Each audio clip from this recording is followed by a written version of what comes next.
All right, so we've got this total lunar eclipse coming up Oh, yeah. on March 14th, 2025. Mm-hmm. And I know people have seen a few lunar eclipses in their time, but Why this is? one's got everyone talking. Sure. It's going to be pretty spectacular. Yeah, It's going to be agree. that kind that they call a blood moon Oh, because yeah. it's got that deep red glow. Blood Moon. What a name. Yeah, right? It's a little dramatic. It really is. But what I find super interesting about this one is the timing. Oh, yeah. Definitely. It's happening at the same time as... The Jewish Feast of Purim. That's right, in Israel. Yep. So we've got this really visually striking event happening at the same time as a really significant cultural observance. Yeah. I mean, you don't see that too often. No, you don't. So naturally, everyone's talking about And it. they're coming at it from like all these different angles. Oh, We're yeah. seeing people explain it scientifically, people drawing connections to history, Mm. and then there's this whole other range of interpretations. Oh, yeah. They go into prophecy and all these different belief systems. Which is where it gets really interesting. Totally. Like, what can we actually learn from all these sources about this blood moon? Right. I think for this deep dive, what we need to do is explore the science behind it, Yeah. see what different cultures have said about it throughout history, and then look at these different interpretations. Okay. You know, everything from the Bible Right. to personal beliefs. And I think the important thing is that we don't come at this Right. trying to prove one viewpoint or another. Exactly. We're just here to look at what the sources say. Exactly. And you really give us a ton of different stuff to go through. I tried to cover the bases. You did. I know it's a lot. No, it's great. We've got YouTube transcripts. Oh, yeah, those are fun. That cover the whole astronomy thing. Right. Like, why does the moon actually turn red? Right, exactly. And then they get into how different cultures have viewed these events throughout history. Yeah. And there's some pretty interesting links to Yeah, events in the past. Some surprising ones, too. Yeah, for sure. Like, when you think about it, I mean, we're talking about events that have shaped the world, and they happened around the same time as these blood moons.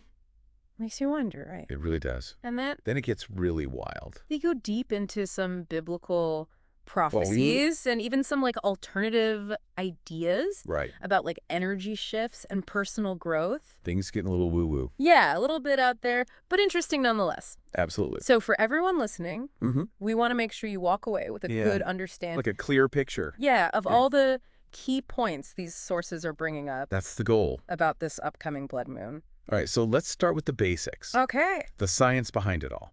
The science? Why does a blood moon even happen? So, a lunar eclipse, at its core, happens when the Earth moves directly between the sun and the moon. Gotcha. And so when they all line up like that, Yeah. the Earth casts a shadow onto the moon. Okay, makes sense. It's all about, like, celestial mechanics. That part's pretty straightforward. Yeah. But what gets really interesting is the red color. Oh, yeah. Why does it turn red?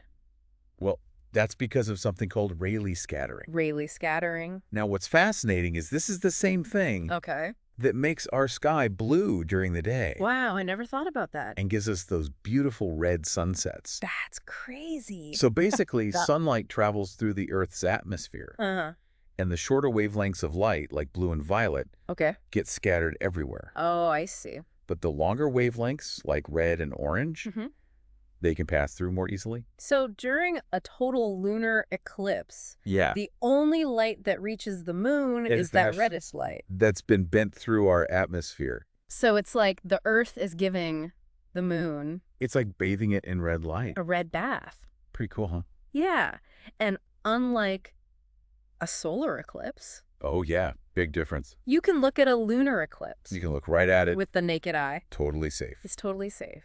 But some of the sources were saying Yeah. that if you really want to get the full experience, break out those binoculars or a telescope, Yeah. you'll be able to see way more detail on the moon That's awesome. as the shadow moves across. Now, I did read that total lunar eclipses aren't actually that rare. They're not like once in a lifetime. Right. They happen like twice a year. Yeah, something like that. But there's something about this one This one's special. that's got everyone buzzing. Yeah, why is that? Well, first of all, it's supposed to last for a pretty long time. Oh, Like around 3.5 hours. wow, that's a long time. Which is pretty long for totality. Yeah, for sure. And the other thing is, Okay, what else? the moon's going to be near perigee, Perigee. which is Yeah, I know this word. when the moon is closest to the Earth in its orbit. Right, so it's going to look bigger. It's going to look huge. So it's a super blood moon. That's what they're calling it, a super blood moon. That's pretty awesome. And what's really cool is it's not just a cool thing to see. Right. Scientists are actually be busy. really excited to study this blood moon. Yeah, what are they going to learn? Well, I was reading this ABC News transcript, Right. and apparently NASA scientists, they're going to use this opportunity to gather data About what? about how the Earth's atmosphere affects the color and brightness of the moon during the eclipse. Oh, so they can learn about our atmosphere? Exactly. Really? They can learn about its composition, its temperature, even things like levels of pollutants. Wow. So they can see how polluted it is. Yeah, and they can track how it changes over time. And all that from a lunar eclipse. It's pretty amazing. That's really cool. And it's not just about Earth. Oh, no. They're also going to be looking at how this affects our spacecraft. Oh, wow. The ones orbiting the moon? Yeah, like the Lunar Reconnaissance Orbiter and the Blue Ghost mission. I've heard of that one. They're both going to be in a period without sunlight. Oh, wow. So they'll be in darkness. Yeah, so they'll have to run on battery power. That's a challenge. But they think Blue Ghost might actually be able to take a picture of Earth during the eclipse. That would be an incredible shot. It would be amazing, right? So cool. Yeah. And then there's this other thing. What else? The Happy Journey transcript was talking about how scientists can actually study how quickly the moon's surface cools down as it moves into the Earth's shadow. That's fascinating. And that helps them understand what the moon's surface is made of. Like what kind of materials? Yeah, and this is really important. Okay, why is that? Especially with all these new missions. Like Artemis. Yeah, Artemis. They're going to be living on the moon. Right, they're going to have people living on the moon. So we got to know what you're dealing with. Exactly. They need to understand how the temperature changes, how much solar radiation there is. Right, all those environmental things. All that stuff. It's like a giant science experiment up there. It really is. This is super interesting, but let's shift gears a little bit. Let's talk about what blood moons have meant to different cultures. Throughout history. Yeah, throughout history. Okay. Because it's clear from these sources that people haven't always looked at them. Right. Just from a scientific point of view. Oh, definitely not. I mean, for a lot of ancient civilizations, a lunar eclipse wasn't just some cool event in the sky. Right. It was like a message. It was an omen. Yeah. It was a sign from the heavens. I was reading about that in the Happy Journey transcript, and it's fascinating how many different interpretations there were. Like what kind of stuff? Some cultures thought it was a creature devouring the moon. Oh, wow. Others thought it was a warning about change. Oh, interesting. Like change was coming? Yeah, like their leaders might change. Oh, wow. Or there might be some kind of disaster. Or like the gods were angry. Yeah. Exactly, like divine displeasure. Makes you wonder how they felt when they saw it. I know, right? Like what went through their minds? It must have been terrifying. Totally. And it's interesting because some of these beliefs, they haven't completely disappeared. You're saying they're still around today?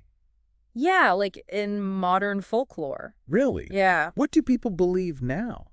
Well, some people still associate lunar eclipses with periods of transformation. Oh, interesting.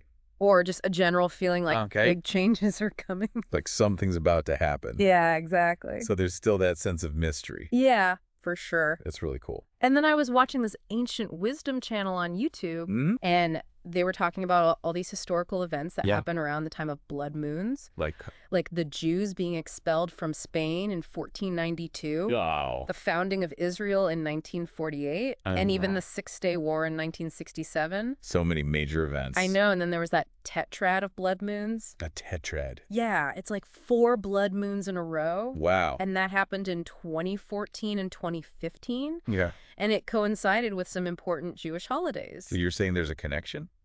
Well, the sources don't say that they're the cause. They just present them as, like, coincidences. Okay, interesting. But it really makes you think, right? It does make you think, like, what does it all mean? Exactly. Okay, so we've talked about science. We've talked about culture. Right. Now let's get into the really heavy stuff. Okay. Biblical prophecies. This is where it gets really interesting.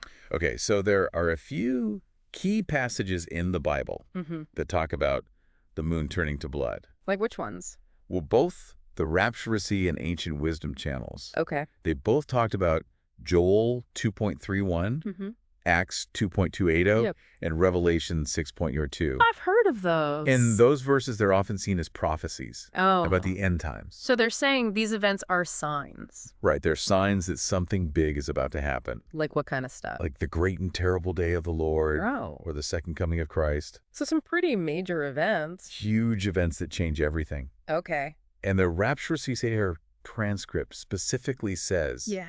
that this blood moon could be the one that's Oh. talked about in Revelation Okay.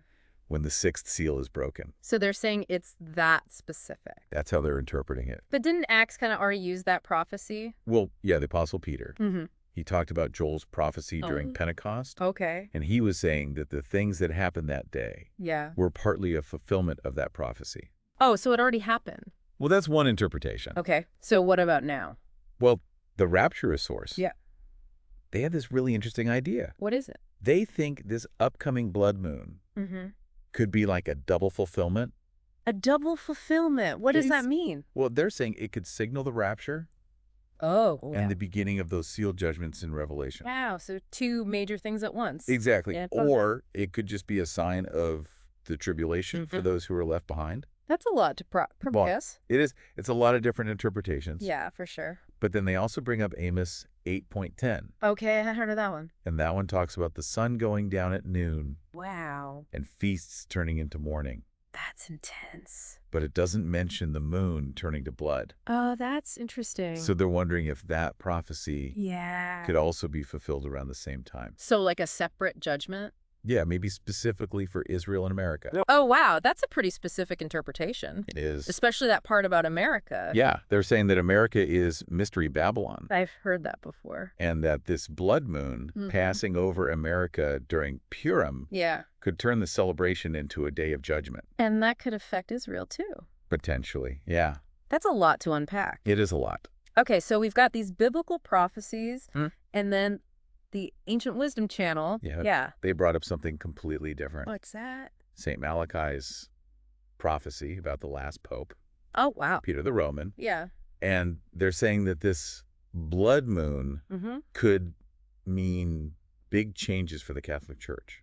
Like what kind of changes? Well, tribulation or transformation, Okay. especially with all the problems the Vatican's facing. Right. Both internally and externally. Exactly. So we've got biblical prophecies about the end times, prophecies about the papacy.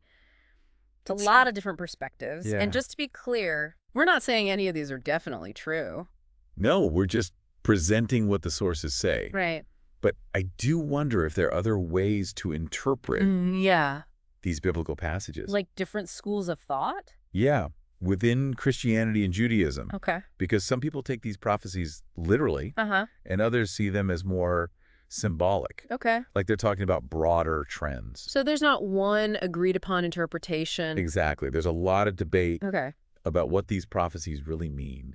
Interesting. So we've talked about the more mainstream prophecies, Okay. but some of the sources you gave me, Yeah. they get into some pretty unusual beliefs. Oh, yeah. Those are pretty interesting. Yeah, like the Eye of Wisdom channel on YouTube. Mm-hmm. They explore some really alternative perspectives. Like what? Well, they talk about the Hopi prophecy, Oh, yeah. which says that eclipses could mean the end of the world. Oh, wow. That's pretty intense. It is, but they're quick to point out Okay. that lots of cultures have seen celestial events as omens. Right. Like throughout history. Exactly. It's not just a Hopi thing. Okay. They also talk about more esoteric interpretations, Esoteric. What does that even mean? like kind of mystical or spiritual. Okay. They say that the eclipse could be a powerful time Mm-hmm. for manifestation. Manifestations. Like making your dreams come true. Oh, wow. So it's like a cosmic amplifier. That's what we call it. So if I want to write a novel, Now's the time. March 14th is the day. Perfect. Maybe I should give it a try. Couldn't hurt, right? Okay, what else did they talk about? They also talked about this idea of an energy shift. Okay, and The eclipse is going to mess with people's energy. just make them feel weird. Yeah, like restless, have re- crazy dreams, and just feel like something's off. Like the world's a little tilted. Exactly. Interesting. And they even said that the eclipse yeah. could weaken the barriers between energies. Oh, wow. So people might be more sensitive to their surroundings. Okay. And they might need to do some things to protect their energy. Like what kind of things? Like grounding practices or meditation. Oh. So it's like a spiritually sensitive time. Yeah. It's pretty wild. And then they talked about the eclipse, helping people figure out their next steps. Oh, yeah, like their soul's purpose. Yeah. That's a nice thought. It's like the eclipse is shining a light on what you're supposed to do next. So pay attention to your intuition. Right. Listen to your inner guidance. It's a time for reflection. Totally. Okay, so we've covered a lot of ground. We have. But there's one more thing. Oh, right. The Blackwoods transcript. Yeah. It brought up something really serious. Yeah. The situation in Syria. They're claiming that 1,000 Christians were killed. Oh, wow. Around March 7th, 2025. That's terrible. And they're directly connecting it to the blood moon. Oh, wow. They're saying it's a sign of the end times and increased persecution of Christians. And they're using Bible verses to support that. Yeah, they're referencing passages that talk about persecution. Like which ones? Matthew 24 and John 16. Okay. And again, just to be clear, we're not endorsing this viewpoint. We're just presenting what the source says. Exactly. And they include a story from someone who claims to be in Syria. And they describe some really horrible things. Like what? Violence, difficult living conditions. That's heartbreaking. Yeah, and they say that the mainstream media isn't covering it. That's a serious accusation. It is. So they're interpreting these events as fulfillment of those biblical prophecies. About the end times and persecution. Exactly. It's a really troubling account. It is. And they're really urging people to share this information. Yeah, they want to raise awareness. To get help for the people in Syria. Yeah, it's a call to action. So to sum it all up. Okay, let's recap. We've gone through a lot. We really have. We started with the science of the blood moon. Right. Why does it turn red? Exactly. And then we looked at how different cultures. Throughout history. Yeah, throughout history. Have viewed these events. And we talked about all those different prophecies. From the Bible. Yeah, from the Bible. Predictions about the Vatican and even ideas about energy shifts and personal growth. And we ended with that really serious report from Syria. Right. And it's important to remember that we've presented all these different viewpoints. From the sources you gave us. Exactly. And we haven't tried to say that any one of them is right. We're just trying to understand the bigger picture. Exactly. So now it's up to you to decide what resonates with you. What makes sense to you? Exactly what parts of this whole blood moon thing really stand out to you. And what questions do you have? Yeah, what other things do you want to learn about? Because this is just the beginning. Yeah, it's a huge topic. There's so much to explore. So we encourage you to keep digging. Yeah, keep researching. And see where it takes you. You might be surprised by what you find. Yeah.